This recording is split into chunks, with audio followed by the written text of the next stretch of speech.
Mesdames, Messieurs, bonsoir. On va suivre trois parcours qui ont comme point de départ l'agriculture ou comme point d'arrivée l'agriculture. Trois parcours et pas des moindres. Et j'ai le plaisir d'accueillir Sonia Lemiche. Bonjour. Bonjour. Vous êtes éleveuse ou éleveur, je ne sais pas comment on dit, de bovins viande dans l'Indre. C'est bien cela. Exactement. Mais au départ, vous n'étiez pas du monde agricole. Non, au départ, j'étais pas du monde agricole, en effet. Bon, on aura l'occasion d'en reparler.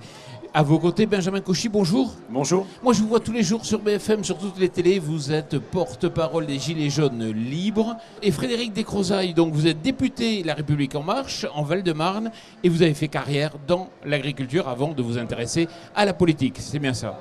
Oui, c'est ça. Alors, Sonia, on va en parler. Au début, vous étiez guide.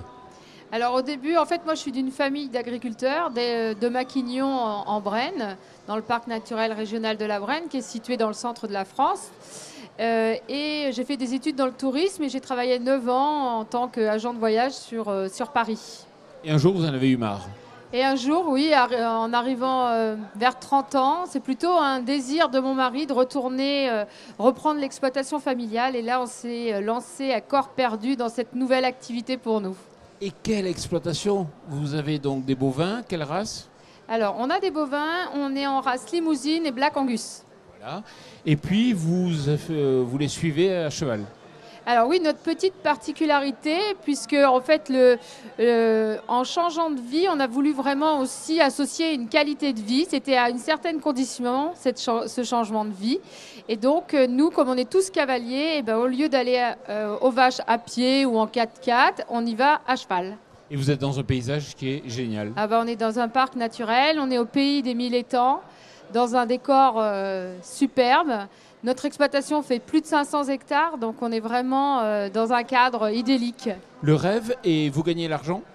Alors ça, ça faisait partie aussi du contrat quand on a commencé. On a fait le deuil de nos salaires, aussi bien mon mari que moi. Et aujourd'hui, la qualité de vie prime sur les rémunérations. Au bout de 15 ans, on commence à voir le bout du tunnel, mais il faudra encore attendre 2-3 ans vraiment pour avoir une assise financière plus confortable, on va dire. Benjamin Cauchy, donc effectivement, vous avez été pris dans cette spirale des Gilets jaunes. Vous êtes porte-parole des Gilets jaunes libres. Mais ça ne vous fait pas vivre, ça? Non, absolument. Ça fait une dizaine d'années que je travaille dans un grand groupe mutualiste spécialisé dans l'assurance agricole, 70% de part de marché.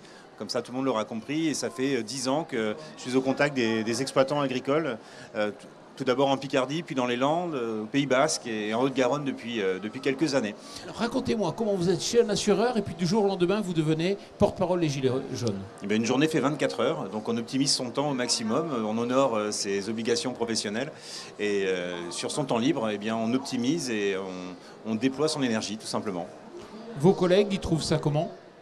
Au départ, un peu circonspect par rapport à la situation, mais je pense qu'il partage aussi mon constat et le fait d'être présent, encore une fois, au quotidien auprès des gens et auprès des exploitants. On se rend compte que le problème de pouvoir d'achat, d'injustice fiscale, par exemple d'organismes sociaux qui prennent énormément de cotisations, ben voilà, ça fait réagir, donc ils partagent généralement. Ouais. Vous êtes dans le département de la Haute-Garonne, vous êtes au contact des agriculteurs? Vous êtes sur le terrain? Alors, depuis quelques mois, non, je n'y suis plus pour des raisons de sécurité d'une part et puis de discrétion pour mon employeur.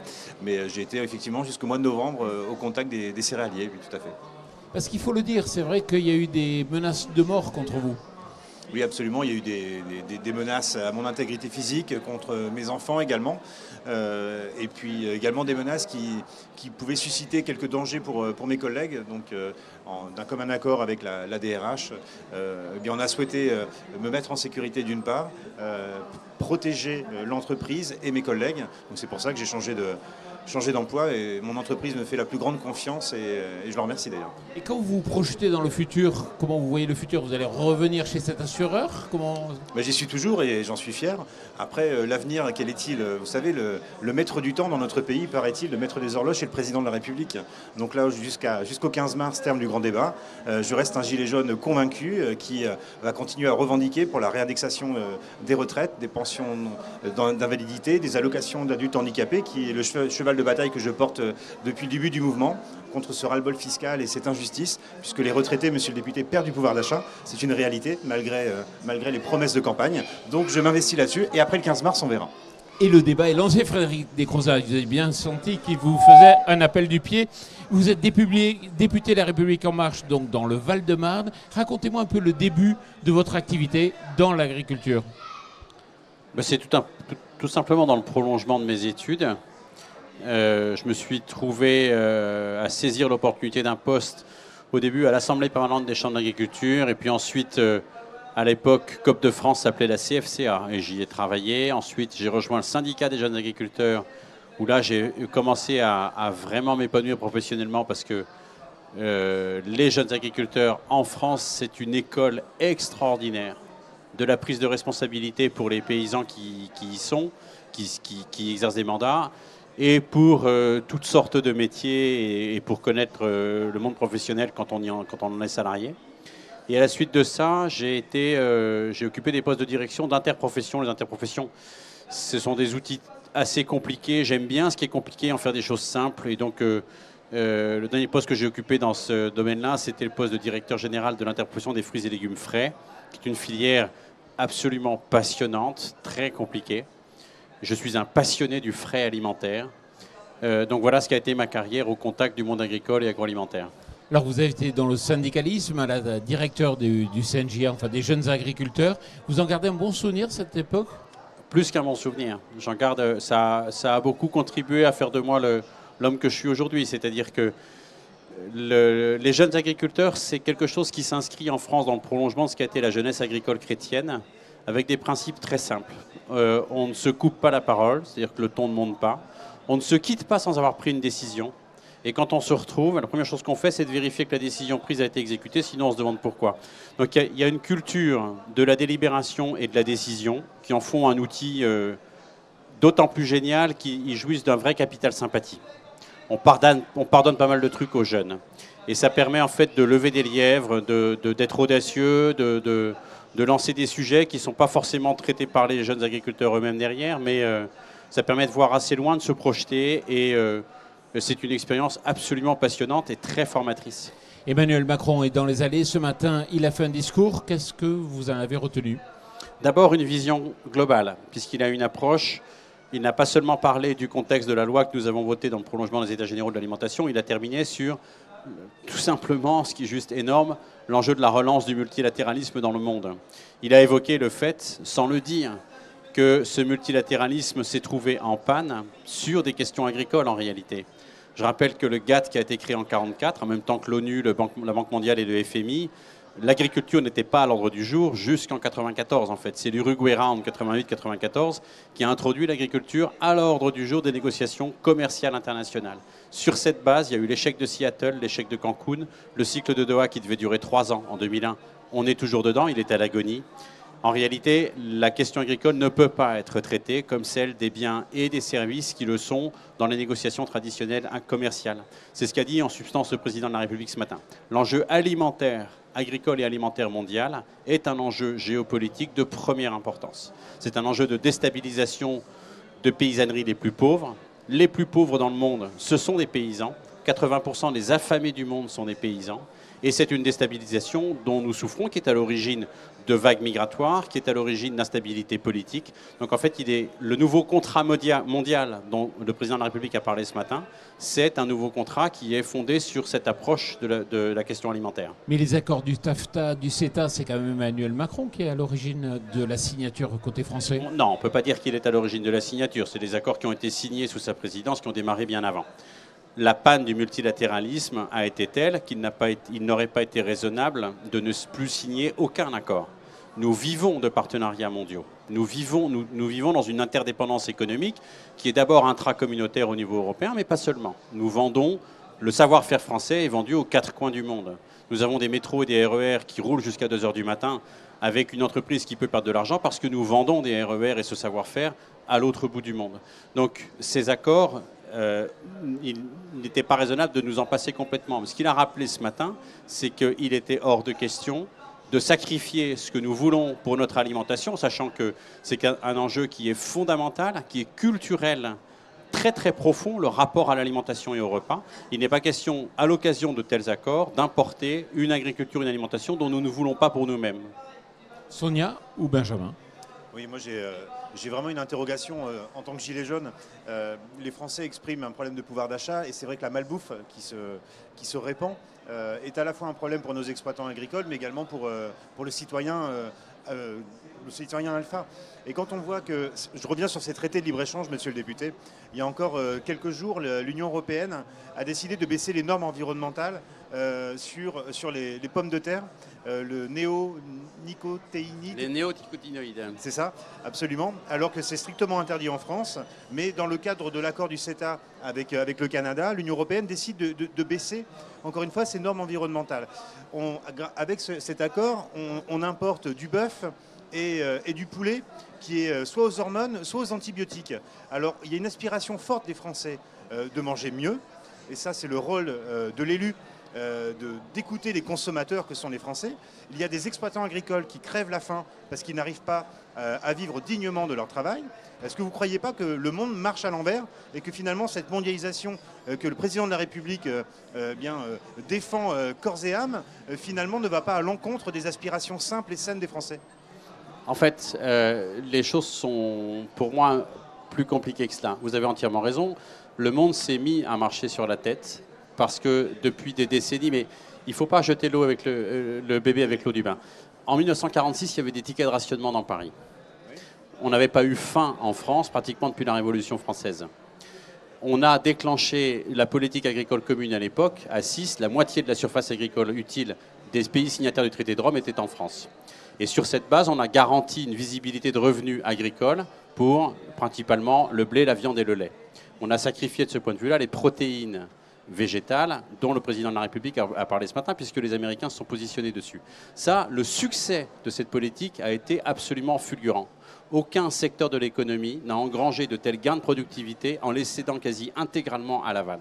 Grâce aux gains de productivité agricole pendant les 30 glorieuses, tous les 10 ans, un actif travaillait 2 fois plus de surface, augmentait de 10 quintaux à l'hectare ses rendements en blé par exemple. Et ça a profité à la grande distribution qu'on a créée dans la partie des années 70, l'agro-industrie dont on a fait des empires mondiaux, l'agro-fourniture dont on a aujourd'hui 4 à 5 très grosses entreprises internationales, et puis aux consommateurs, qui était le premier à en profiter. C'est-à-dire que la part du budget consacrée à l'alimentation dans le budget des ménages, elle a chuté depuis 1946, alors qu'on est beaucoup plus nombreux, on est près de 70 millions, on était 45 millions. Je raconte cette histoire-là, je la rappelle, parce qu'on en a largement profité. Il faut mettre des garde-fous.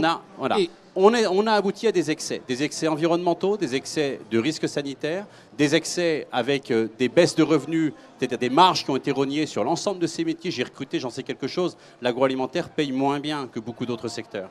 Donc on a aujourd'hui une demande sociétale pour dire non, on veut manger mieux, on veut renouer des liens vivriers entre les bassins de consommation urbains et l'environnement immédiat, renouer avec la saisonnalité. Ça coûtera un petit peu plus cher, il faut assumer de le dire, moi je l'affirme, un petit peu plus cher.